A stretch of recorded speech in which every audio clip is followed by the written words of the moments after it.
안녕하세요. 제가 2주간 출장을 다녀오느라 제가 컨텐츠를 올리질 못했습니다. 죄송하다는 말씀드리고요.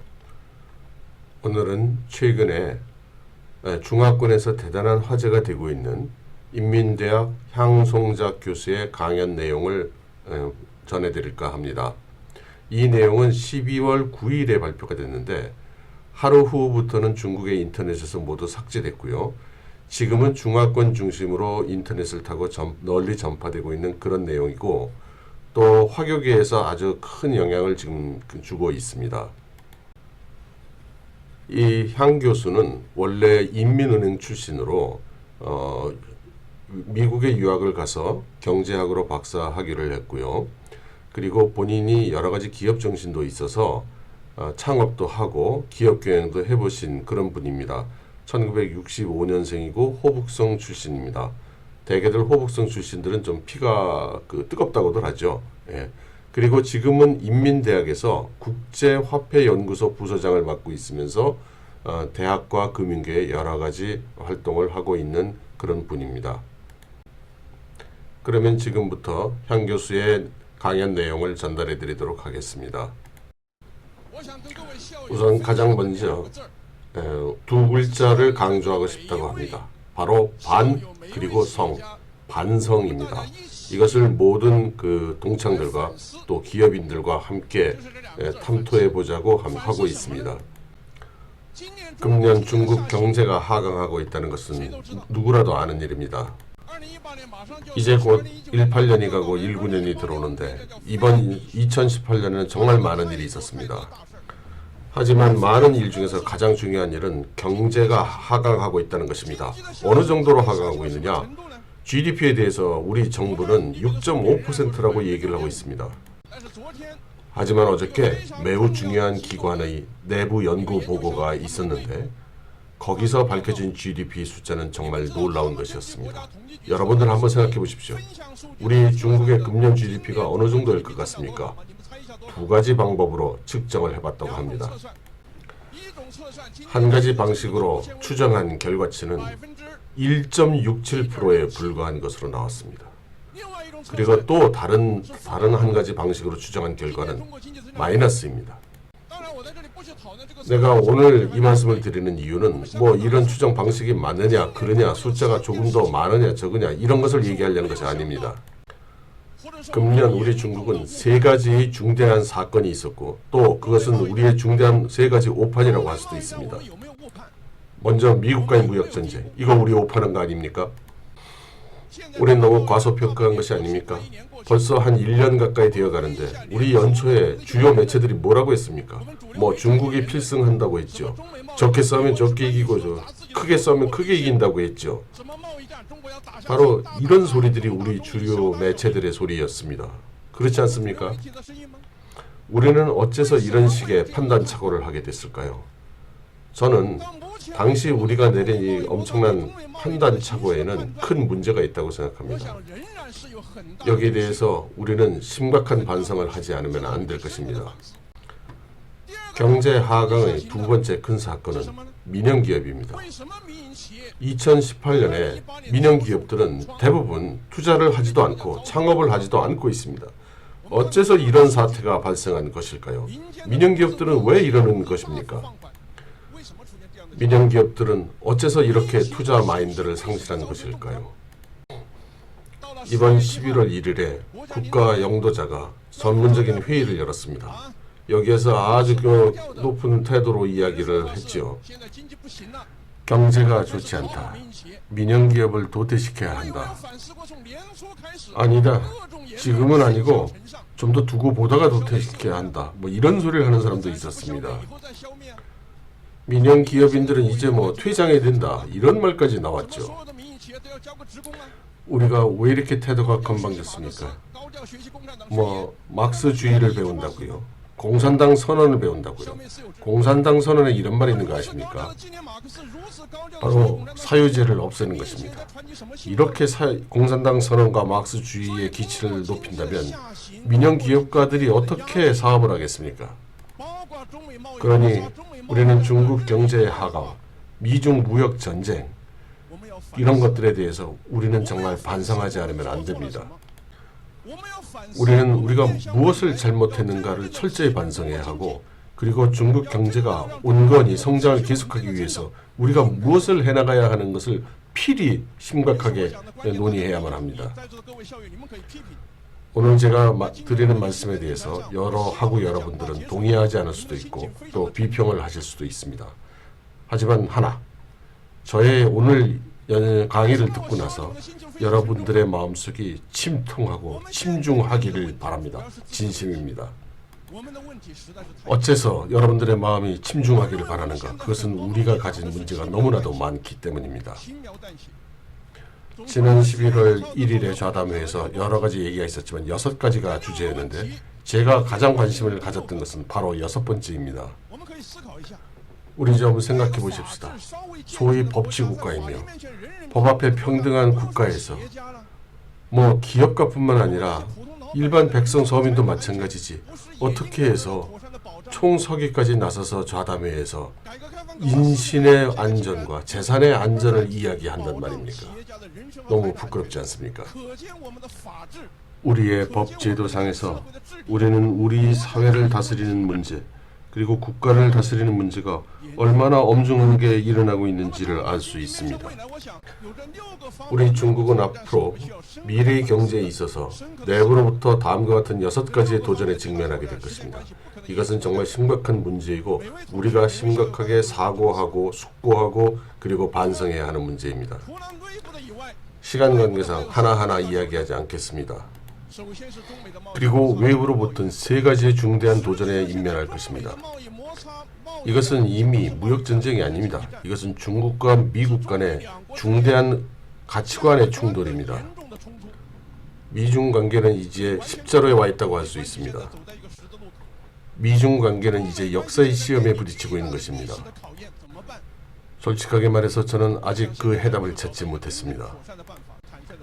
화웨이 CFO 몽완조가 캐나다에서 잡힌 일은 다들 알고 계시죠? CNN과 BBC가 계속 보도하고 있고 미국과 동맹국들은 화웨이를 포위하고 있습니다. 이게 무슨 뜻인지 아세요? 이것은 그냥 단순한 경제, 무역의 문제가 아니라는 것입니다. 과거에 우리 중국이 경제 성장의 전략적 후기를 맞이해야 했다는 그런 말이 있었습니다. 그 전략적 후기는 지금 존재합니까? 존재하지 않습니까? 저 개인적으로는 이 전략적 호기라는 것은 이 문제는 정말 반성해야 된다고 생각합니다. 제가 생각할 때는 우리 현재 국제적 전략적 호기라는 것은 정말 신속하게 감소하고 있는 중입니다. 과거 국제적인 게임의 룰은 우리들에게 비교적 유리한 편이었습니다. 기술이나 자금 그리고 인재가 우리에게 상대적으로 개방되어 있었고 시장도 우리들에게 상대적으로 개방되어 있었습니다. 이것이 바로 제가 40년 만에 대변화가 오고 있다고 이야기하는 이유입니다.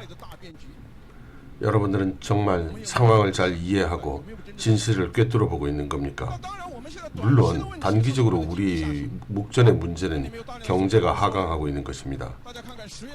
여러분 10월분 통계가 나왔으니 다들 한번 보시죠. 전면적으로 하강하고 있습니다. 일반 소비, 자동차, 부동산 뭐 다 말할 것 없고 여러분 수출을 한번 좀 보세요. 도대체 어떤 사람이 미중 무역전쟁이 중국에 영향이 없다는 그따위 소리를 하는 겁니까?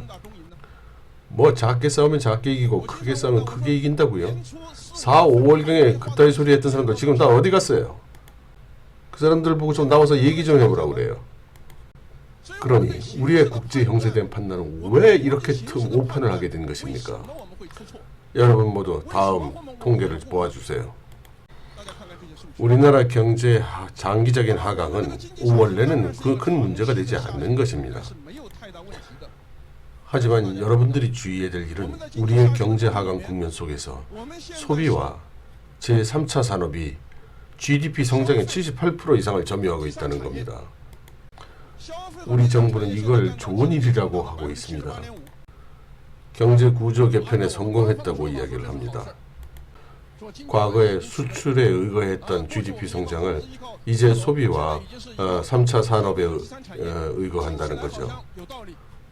얼핏 들으면 그럴듯하게 들립니다. 하지만 이건 우리 같은 나라에 있어서는 검은 먹구름이 몰려오는 것을 방관하는 것에 지나지 않습니다. 소비에 의거한다고요? 우리가 소비에 의거해서 안정적으로 성장할 수 있습니까? 우리 정부는 소비가 GDP에서 78.5%를 차지해서 이거 뭐 좋은 소식이라고 하는데, 하지만 나쁜 소식일 가능성이 훨씬 더 크다고 봅니다. 우리는 투자를 봐야 합니다. 소비가 과연 우리 국가의 경제 성장을 온전히 이끌어낼 수 있을까요? 우리가 개혁개방 40년 동안 5차례의 소비의 어떤 패턴을 맞이했습니다. 첫 번째 파도에서 우리는 먹고 입는 문제를 해결했죠. 두 번째 파도에서는 가전이었습니다. 세 번째 파도에서는 휴대폰, 컴퓨터, 인터넷, 주로 IT 제품이었고, 네 번째 파도에서는 자동차, 그리고 다섯 번째 파도에서는 부동산이었습니다. 이제 자동차 소비가 대폭 감소하고 있습니다. 부동산 매매도 대폭 하강하고 있습니다. 그래서 우리는 큰 문제에 직면해 있습니다. 정치국에서는 그래서 6개의 안정화를 이야기하는데, 저는 거기에 3개의 안정화가 더 더해져야 된다고 봅니다. 바로 환율, 저축, 그리고 부동산입니다. 지금 이야기되고 있는 이 몇 가지 안정화라는 게 정말 쉽지 않다는 건 누구도 알고 있을 것입니다. 환율이나 저축 방면은 문제가 크지 않습니다. 외자도 기본적으로 안정적인 편입니다. 하지만 투자, 수출, 부동산, 증시, 취업, 이게 과연 안정적일 수 있을까요? 그래서 제가 자꾸 중복해서 왜 이런 현상이 나타나게 됐는가 우리 반성하자는 겁니다. 그래서 우리의 정확한 대책이 무엇인지 살펴보자는 것입니다. 중요한 하나의 이슈가 금융 리스크입니다. 그림자 금융이 급속히 위축되고 있습니다. 이에 대해 중앙은행장이 나와서 한 말씀 하셨습니다. 어떤 이는 중앙은행장이 과오를 인정했다고도 하는데요. 여기 슬라이드에 있는 것처럼 여러 가지 이야기를 하고 있지만 이런 것들이 중요한 문제죠. 그러나 이것이 핵심 문제라고는 생각하지 않습니다. 우리 융자 시장 쪽을 직접 관찰해 봅시다. 우리 투융자 시장을 보면 전시 융자든 주식 융자든 금년도는 다 반토막이 났습니다. 더 많이 발생한 것이 위약입니다. 기업이 위약한 것이 3분기까지 이미 1,000억 위안을 넘었습니다. 정부에 따르면 금년도 기업의 그 위약은 1,200억 위안을 넘을 것이라고 합니다. 그리고 많은 수의 기업이 도산할 것이라고 합니다. 금융망에 따르면 대다수의 민영기업이 도산의 길로 들어서고 있다고 합니다. 그러면 국영기업은 괜찮을까요? 포춘 500라고 자랑하던 우리 국영기업 발해강철 어떻게 됐습니까? 도산했습니다.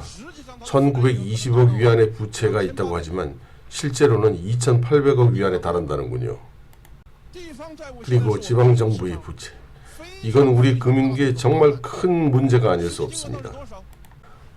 국가통계국은 17조 8만억 위안이라고 합니다. 인민대학재정위원회의 추정치는 40조 위안입니다. 40조 위안을 넘을지도 모른다고 하고 있습니다. 그리고 어떤 지방정부도 빚을 갚을 생각이 없습니다. 이 와중에 주식시장도 내려가고 있습니다. 어떤 이들은 주식시장에 봄날이 왔다는 식으로 이야기하고 있는데 제가 볼 때 봄날이 갔습니다. 주식시장 하강에 대해서 말씀드리겠습니다. 내 말이 잘못된 것이라면 여러분들 다 비평해 주세요. 이번 주식시장의 하강은 1929년에 발생했던 월스트리트의 대붕괴, 대공황을 일으켰던 그 상황만이 비견될 수 있을 것입니다.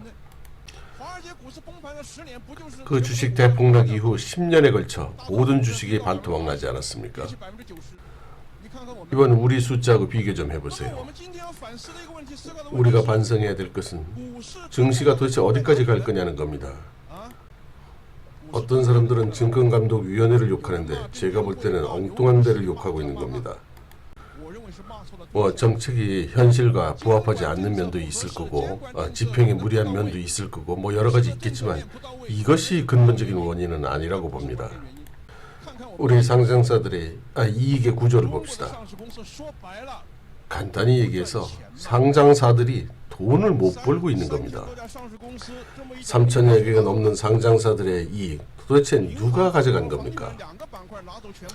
은행과 부동산이 가져간 게 3분의 2예요. 1444개라는 중소기업, 벤처기업, 상장사의 이익 합계가 공상은행 하나 이익의 1.5배밖에 안 돼요. 우리가 주식을 사는 것은 그 회사의 이익을 나누어 갖고 싶은 것이지 우리가 뭐 그 회사의 굿뉴스만 먹고 사는 사람들입니까? 뭐 굿뉴스로 먹고 살면 그저 하루 종일 찌라시나 보면 되겠네요. 최근 중국과 미국의 상장사 이익을 비교한 기사를 봤는데 미국은 100억 달러 이상 넘어가는 기업이 수두룩해요. 중국은 하나도 없습니다. 아니, 중국에도 하나 있긴 있어요. 100억 달러 넘는 기업이 하나. 그런데 상장을 안 했죠. 여러분들 어딘지 다 아실 거예요. 예일 대학의 노벨상 수상자 로버트 히얼 교수는 주식시장이 단기적으로 경제활동을 대표할 수는 없지만 장기적으로는 그 지표가 된다 했습니다. 결국 이것들은 다 뭘 말하느냐면 중국 경제가 지금 상당한 문제에 봉착해 있다는 겁니다. 적어도 실물 경제는 큰 문제란 말입니다. 증시의 봄날이 왔다고요? 제가 보기엔 아직 신뢰가 또 회복되지 않았습니다. 10월 19일, 20일 양일간 그렇게 많은 정책들이 쏟아져 나왔습니다. 류호 부총리에게서 말이죠. 그 결과 어떻게 됐습니까? 주식시장은 다시 곤두박질 쳤습니다. 맨날 봄날이 온다고 떠드는 찌라시꾼들 얘기 좀 해봐요. 봄날 오는 거 아는 모양인데 그 전에 나한테 꼭 얘기해줘요. 부동산 이것도 낚아낼 수가 없어요. 내가 시간이 없어서 이걸 말씀을 못 드리겠네요. 여러분들 이거 사진 찍어서 잘 한번 숙고해 보세요. 여러분들이 곰곰이 생각해 보시기 바랍니다. 하긴 뭐 여러분들에게는 애널리스트나 찌라시에서 추천하는 종목 같은 정보가 더 중요할지도 모르겠네요. 우리의 금융 리스크 왜 육해공군전이라고 할까요? 우리 중국 경제의 하강은 우리가 그동안 확대해온 것, 성장해온 것, 발전해온 것 여기에 문제가 있는 걸까요? 여기 여러분들께 보이는 것은 인민은행장인 주소천 행장이 지금 우리 중국이 대면하고 있는 금융 리스크가 무엇인지에 대한 것입니다. 숨기고 복잡하고 돌발적이고 전형성 있고 위험하고 구조적 불균형의 문제가 돌출하고 위기 위법 현상이 나타나고 있어 지금 블랙스완을 막아야 합니다. 그랬더니 기자가 묻더군요. 블랙스완이 어느 거예요? 몇 개만 대주세요. 그랬더니 주행장이 묻기만 하고 대답을 하지 않았습니다. 발생하고 있는 수많은 투자 사기가 그게 블랙스완 아닙니까? 그레이리노도 언제든 발생할 수 있습니다. 부동산이야말로 가장 큰 그레이리노입니다. 그래서 우리가 토스샹쉬라고 하는 겁니다. 우리 중국에는 이런 일이 너무나 많습니다. 작년 전국금융공작회의상에서 총서기와 총리가 중국의 금융업계에 대해서 대단히 비평을 했습니다. 당신들은 자기 자신만 위하고 도스샹취한다고 말이죠. 모두 가장 심한 표현으로 비난했습니다. 또 상장한 기업들은 그 돈 가지고 뭐 했습니까? 자기 주업에 전념했나요? 아닙니다. 지난 10년 IPO에 투입된 자금이 아마도 9조 위안에 달할 것입니다. 전부 가져다가 주식 투자하고 선물 거래하고 뭐 금융 투자 회사 같은 이나 만들고 이런 상장사들이 잘 될 턱이 있습니까? 그러니 이들에게 주식 담보한 거 다 보고하라고 하면 이제 큰일 날 겁니다. 경제학자의 입장에서 나는 정부가 이런 회사들을 구해주는 거에 대해서 반대합니다. 주식 담보한 게 문제가 되면 뭐 담보 처리하는 거지 뭘 어떡하란 말입니까? 그러게 왜 본래부터 그렇게 주식 담보를 해서 본업을 하지 않고 딴짓을 했습니까?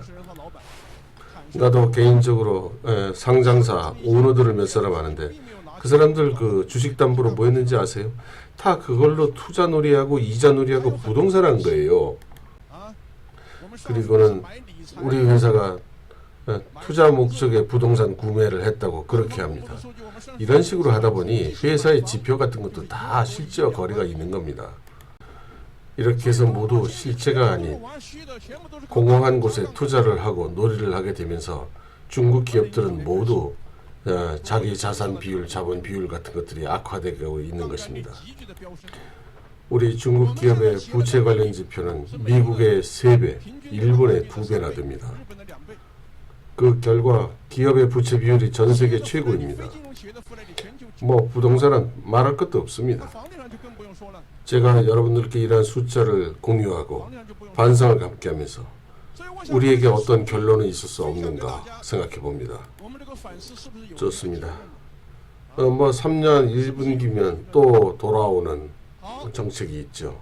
이번에도 또 돌아왔습니다.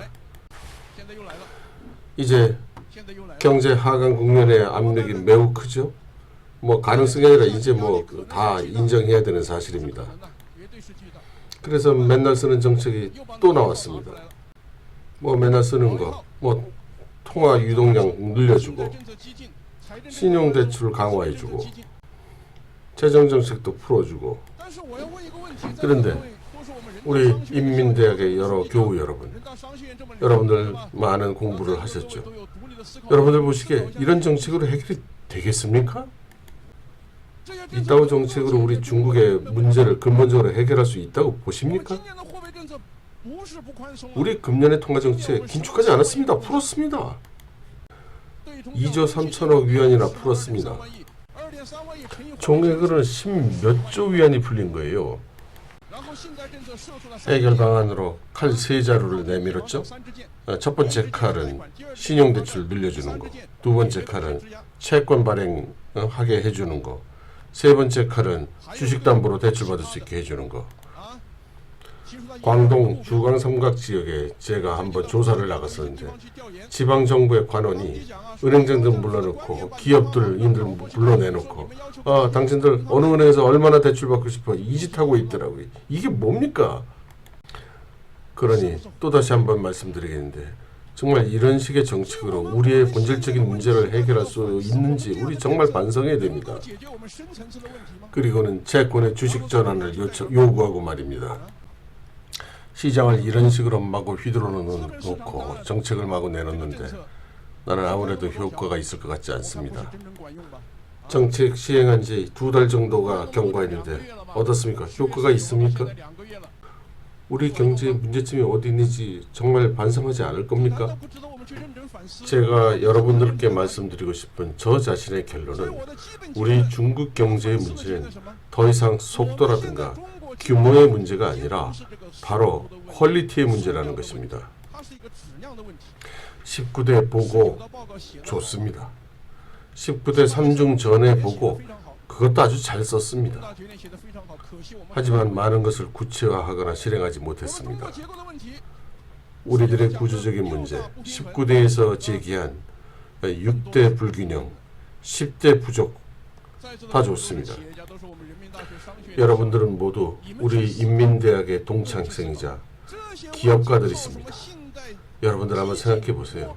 이런 무슨 기금이니 무슨 화폐 정책이니 이런 것으로 우리들의 문제가 정말 해결될 거라고 보십니까?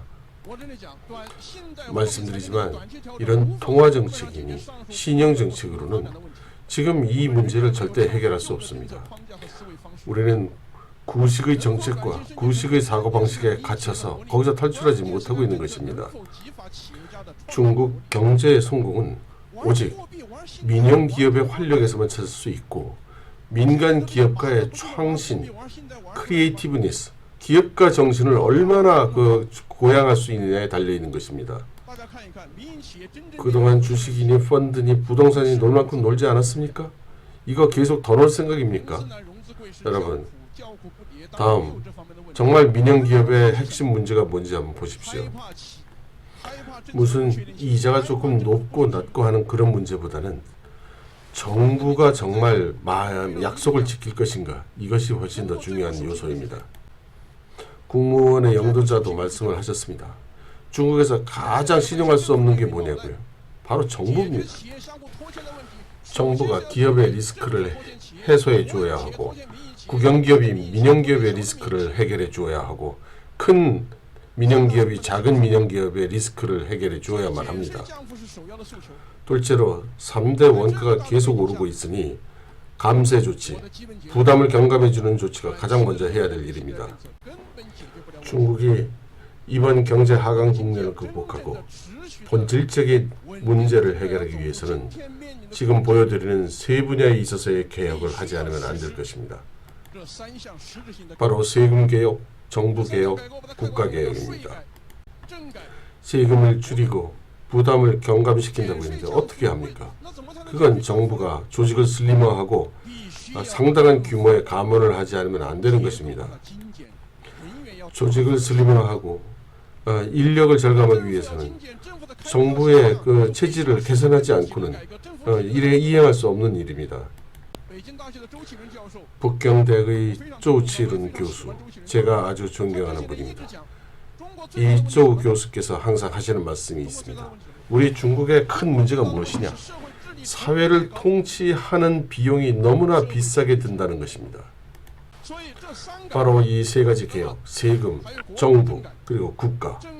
물론 또 하나 들어가야 될 것이 교육과 과학기술의 시스템에 관한 개혁입니다.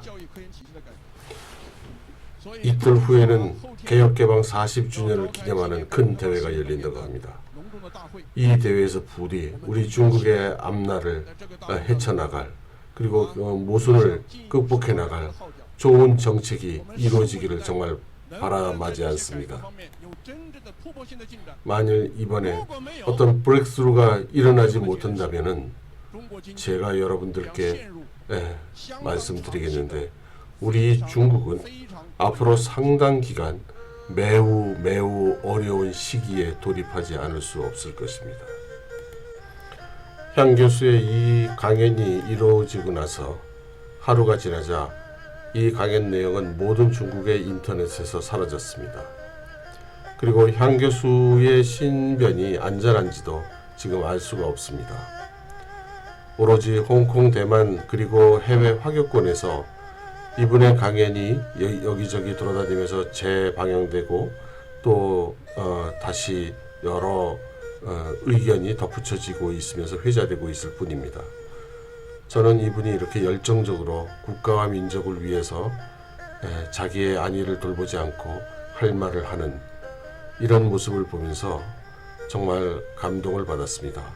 우리나라에도 이와 같은 많은 분들이 국가가세하지 않고 신념을 위해, 그리고 나라를 위해, 우리 사회를 위해 이렇게 나서서 말씀하실 수 있었으면 정말 좋겠고, 그런 의견들이 잘 받아들여질 수 있는 우리 대한민국이 되었으면 합니다. 감사합니다.